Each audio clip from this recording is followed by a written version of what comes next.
up, everybody? Welcome to Hammer Down Motorsports. My name is Steve Fast. I hope you guys are having an amazing day. We did do a video earlier, if you guys didn't see it, on the 2019 Ram on the lift, and we were able to check out the underneath and kind of see the different components and how everything's kind of laid out. And people were requesting that we get a Ford in to do kind of a comparison. So behind me right now, we have a 2018 Ford EcoBoost F-150. So we're gonna raise this truck up and give you guys the underside view, and we can kind of make a few comparisons between the Ram and this truck right here. All right, so under the front end of the F-150, we do have a steel lower control arm and a steel upper as well. This looks to be a solid piece of steel up top, and the Ram has more of like a composite kind of insert in the bottom with an aluminum lower, but you still have an aluminum knuckle. And also one big difference I did notice about the F-150 opposed to the Ram is we don't have any kind of active aero or anything like that. There's no actuator for the air dam or anything. There is just a fixed air dam here in the front. And also our differential is kind of up in here. These kind of lower skid plates and felt pads is probably how they're trying to drive the air underneath the truck, try to give it a little bit of aerodynamics, but there is no venting or anything like that. This is actually part of the frame. And on the Ram, we do have a cross member right here. But moving more towards the rear, we also have this big felt pad under here that goes pretty much all the way to the back of our transmission. And also this has to be removed to do an oil change, which is a little bit of a pain, but it's probably there to take some of that turbulent air and kind of let it go underneath the truck rather than it causing drag on the highway. Here we have our transfer case. Everything looks somewhat accessible. One thing I do notice as well is things on the Ford don't seem to be as easy to get at as they are on the Ram. The Ram underneath is pretty simplistic. And also with the Ford opposed to the Ram, we do have our exhaust crossover pipe kind of on the back side of the transmission. The Ram, it was a little further forward. You can see the pipe kind of runs over this way, comes up to our resonator over here to our muffler, which is rather large.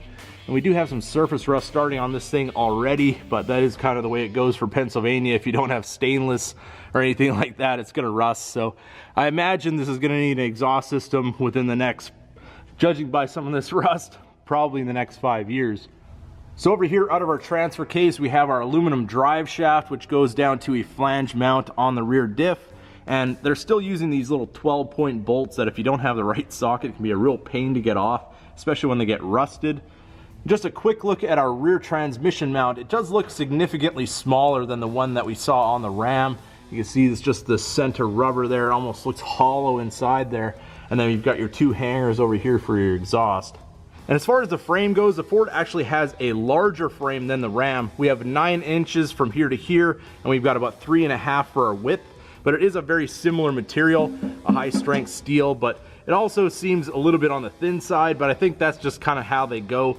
You do have reinforcements over here, a lot like the Ram, where you do have all your components and everything like that. Also on the Ford, this is a fully boxed frame. We do have this welded cross member that goes across here, which I'm not entirely sure if this would make this difficult to take the transfer case out, because if you can't remove this, pretty much your transfer case is gonna have to come back over top of that. I think that might get in my way. So now as we move over to the rear end of the truck, you can see we do have a leaf spring suspension on the F-150 opposed to the coil and 4-link that the Ram has. And the Ram has a better ride, I would say, than this truck. But if you're towing a lot, leaf springs do work really, really well. I think if I do a lot of towing with the Ram, I'm gonna have to add some airbags just to keep that from squatting in the back. But all in all, leaf springs are pretty tried and true. Over here we do have rear discs, like it's pretty standard on most trucks, and pretty standard on most trucks in Pennsylvania. We have some rust starting already, which is something I will be addressing on the Ram very, very soon. I have some products I want to try out, and I'm going to put them on the diff, on the suspension components and all that kind of stuff, just to make sure that we can kind of keep that truck in really nice shape for a very long time to come. So now that we got our cover removed, we can have a look at the transmission pan and the engine oil pan. And one thing you'll notice is we have a plastic transmission pan and a plastic or composite oil pan as well. Now we do have this quick to remove drain plug on the oil pan, and this one's kind of a 50-50 for me. I mean, it does allow the oil to drain out very quickly, but it also allows people to be able to drain your oil without any tools. As long as they have that little plate off over there, you can just take your hand, turn this thing a quarter turn or so, and the oil will all come out.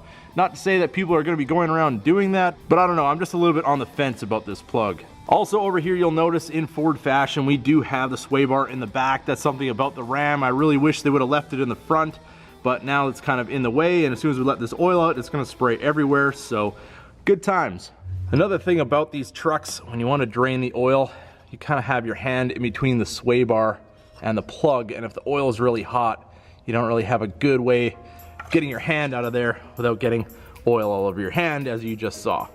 So it's a good thing I let this truck cool down a little bit, because that could have hurt.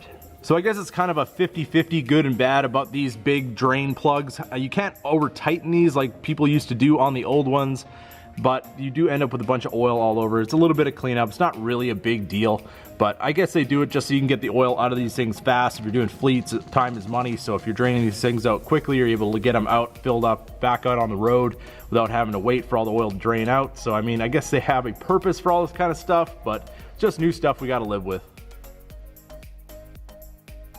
Well, there you have it, everybody. There's the underside view of the 2018 Ford F-150 and a couple of my observations on how they compare to the 2019 Ram. Drop in the comments, what do you guys think of these two trucks and how they compare to each other? If you guys didn't get a chance to check out the Ram video, definitely go check that out as well. So if you guys enjoyed the video, don't forget to give it a big thumbs up. If you're new to the channel, hit that subscribe button. Drop your comments in the comments section and keep that hammer down.